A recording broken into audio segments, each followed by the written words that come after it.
Как вы думаете, для чего вам просто необходимы эти три продукта? Посмотрите, яблоко, картошка и лук. Сейчас я вам покажу, ребята. Берем лук, не чища кожуру, ставим в кастрюлю.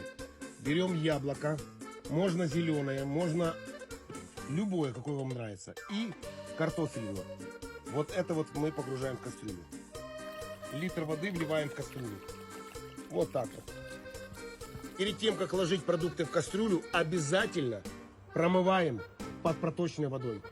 Наши продукты закипели, мы уменьшаем, ставим на минимум, чтобы они еле-еле кипели. И вот так вот оставляем вариться. Эти продукты мы варим, пока не останется ровно половина воды, 500 миллилитров. Посмотрите, какой бульончик у нас получается. Яблоко, лук и картошка. Берем и просто через сито его процеживаем. Вот так вот, ребята. Хорошенечко можем вот так вот перемять еще вот остатки через сито.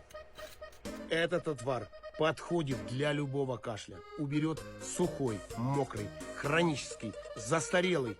Особенно помогает для кашля курильщика. Ребята, принимаем по столовой ложке каждый час.